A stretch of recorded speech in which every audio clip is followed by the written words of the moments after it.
Assalamualaikum warahmatullahi wabarakatuh.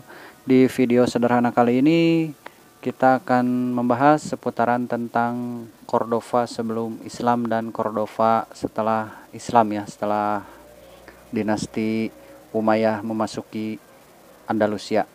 Nah, kita bercerita sedikit ya di awal. Cordova sebelum Islam itu adalah nama Cordova sendiri bukan dari bahasa Semit ya, melainkan dari bahasa Liberia kuno ya, atau Old Liberian ya, yaitu Salduba.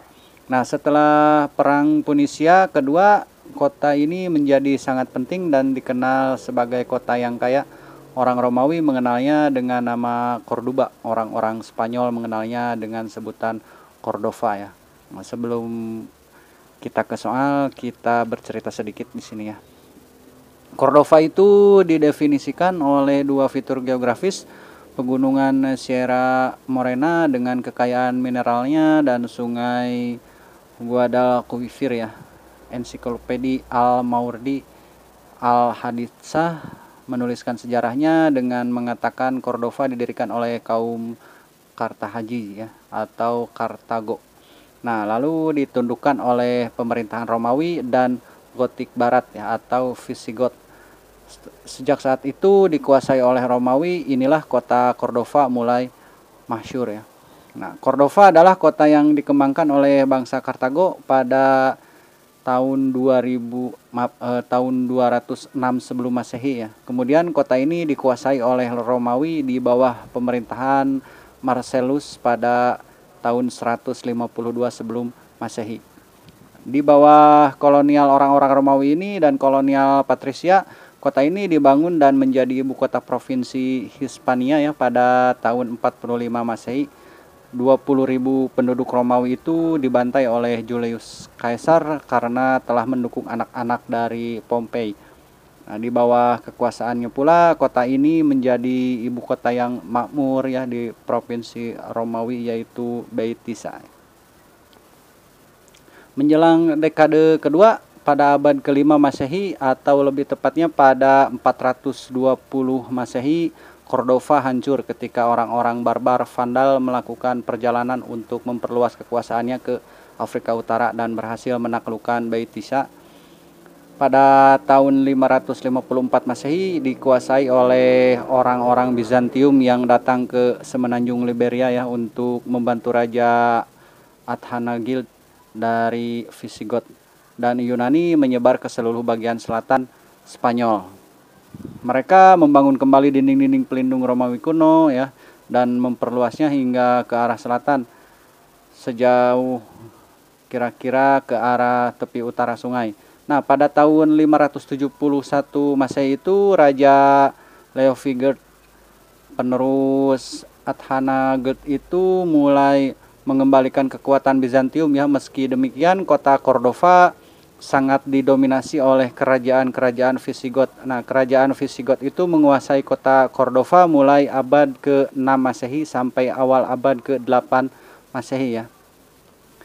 Di bawah kekuasaannya itu kerajaan Visigot, kota ini yang sebelumnya makmur telah mengalami kemunduran ya, hingga kembali makmur ketika tentara Arab dinasti Umayyah datang dan menguasai Andalusia pada tahun 711 Masehi ya. Nah, pada tahun 93 Hijriah atau bertepatan dengan 711 Masehi itu kota Cordova dikuasai oleh Tariq bin Ziyad ya, sang panglima perang tentara dinasti Umayyah yang berhasil mengalahkan tentara musuh dan berhasil masuk ke Andalusia.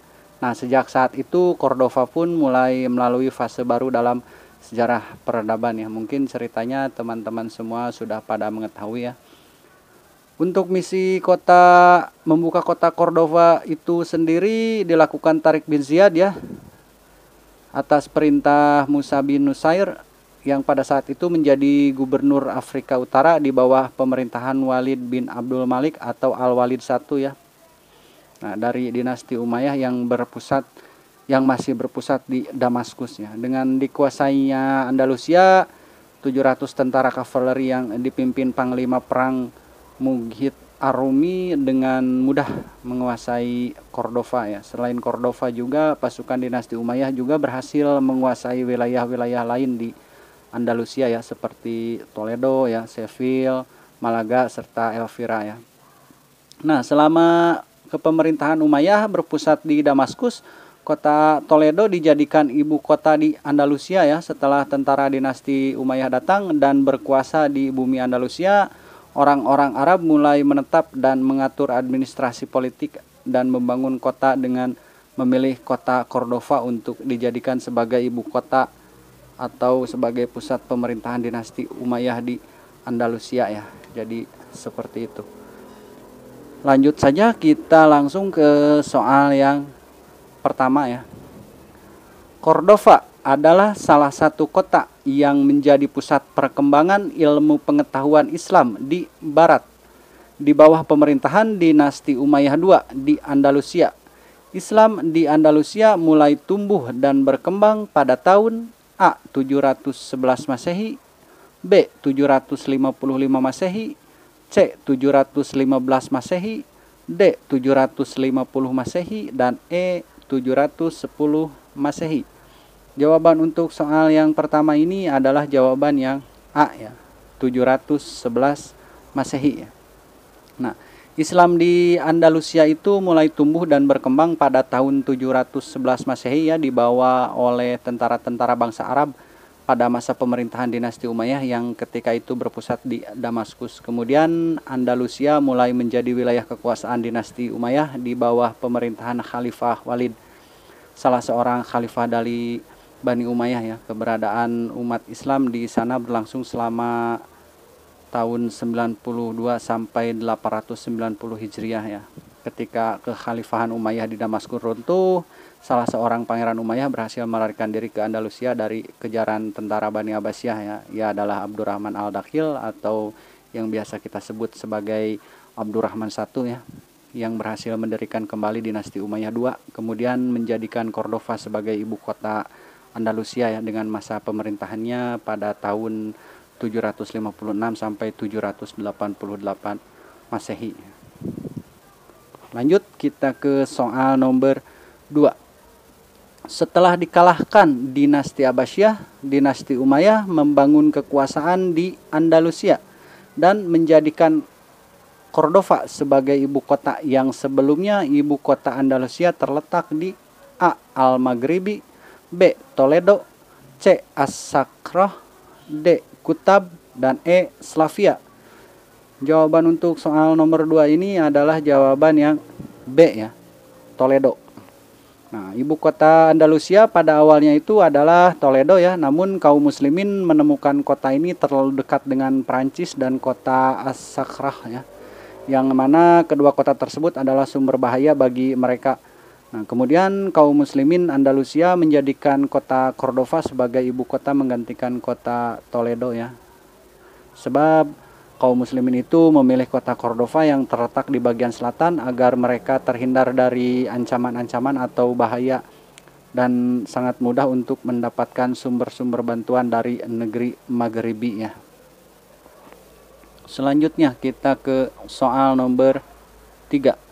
Di antara kebanggaan kota Cordova lainnya adalah Masjid Cordova yang dibangun pada masa Abdurrahman Al-Dakhil pada tahun A. 716 Masehi, B. 723 Masehi, C. 762 Masehi, D. 786 Masehi, dan E. 787 Masehi. Jawaban untuk soal nomor 3 ini adalah jawaban yang D ya, 786 Masehi ya. Nah, untuk Masjid Cordova itu sendiri dibangun pada masa Abdurrahman Al-Dakhil ya, pada tahun 786 Masehi. Nah, masjid ini mempunyai pola dasar bentuk Masjid Bani Umayyah di Damaskus ya, dan selesai dibangun pada masa Hisham I.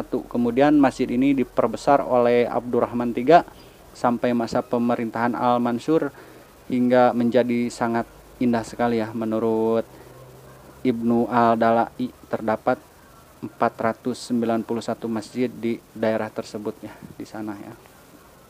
Selanjutnya Kita ke soal nomor 4. Hal terpenting dalam perkembangan ilmu pengetahuan pada masa Islam di Cordova adalah perhatian yang tinggi dari para penguasa terhadap pendidikan.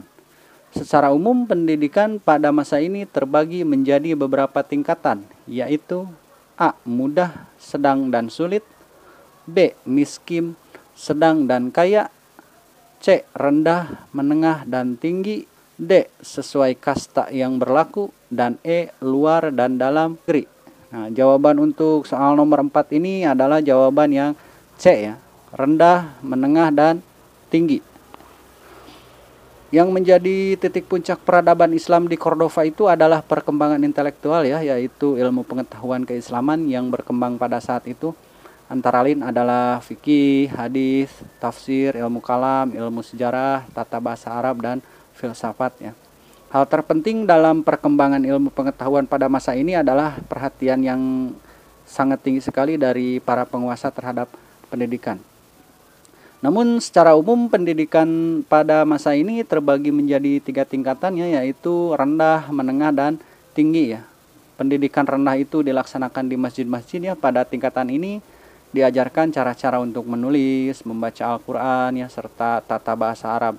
Nah, pada tingkatan menengah dilakukan secara perorangan sesuai kemampuan belajar ya. Karena itu pada umumnya mata pelajarannya adalah tata bahasa Arab, sastra, hadis, fikih, matematika, dan sebagainya ya. Sedangkan untuk pendidikan tinggi itu mulai diadakan zaman Al-Hakam II di Universitas Cordova ya, yang dibangun oleh ayahandanya yaitu Abdurrahman III. Institusinya itu dijalankan secara informal ya, dikendalikan oleh sekelompok profesor, dan universitas ini juga berhasil menarik para pelajar dari berbagai wilayah seperti Asia, Afrika, dan Eropa untuk belajar di universitas tersebut ya. Selanjutnya kita ke soal nomor 5. Setelah tentara dinasti Umayyah datang dan berkuasa di bumi Andalusia, orang-orang Arab mulai menetap dan mengatur administrasi politik dan membangun kota dengan memilih kota Cordova untuk dijadikan sebagai ibu kota pusat pemerintahan dinasti Umayyah di Andalusia. Sebagaimana yang dijelaskan dalam keterangan Ibnu Khaldun melalui karyanya yang berjudul A. Jami'ad Durus, B. Muqaddimah, C. Al-Lughawiyah, D. Qaul, dan E. Al-Jabar. Nah, jawaban untuk soal nomor 5 ini adalah jawaban yang B ya, Muqaddimah ya. Nah, sebagaimana yang dijelaskan dalam keterangan Ibnu Khaldun melalui karyanya yang berjudul Muqaddimah itu, beliau menjelaskan bahwa suatu kota dan ibu kota muncul setelah adanya kerajaan yang berkuasa. Nah, setelah mendapat kekuasaan, mereka tidak dapat menghindari untuk menguasai ibu kota karena 2 hal ya. Yang pertama itu apa yang dibutuhkan oleh kekuasaan, yaitu kenyamanan, kemakmuran, dan mengurangi kesulitan karena akan sangat sulit membangun suatu kota jika dimulai dari awal ya. Sedangkan yang kedua itu untuk menghindarkan orang-orang yang menentang dan para pemberontak, karena ibu kota di berbagai penjuru kadangkala menjadi tempat markas para pemberontak yang menentang dan ingin mengambil alih kekuasaan ya. Dengan menguasai ibu kota, maka para penguasa bisa mengalahkan para pemberontak ya. Jadi seperti itu. Ya, mungkin itu saja untuk video sederhana kali ini. Untuk selanjutnya kita lanjutkan di video selanjutnya ya. Mohon maaf apabila masih banyak kekurangan. Jangan lupa like dan subscribe video ini, channel ini, supaya tidak ketinggalan video-video kita selanjutnya ya. Bagikan jika video ini bermanfaat. Terima kasih.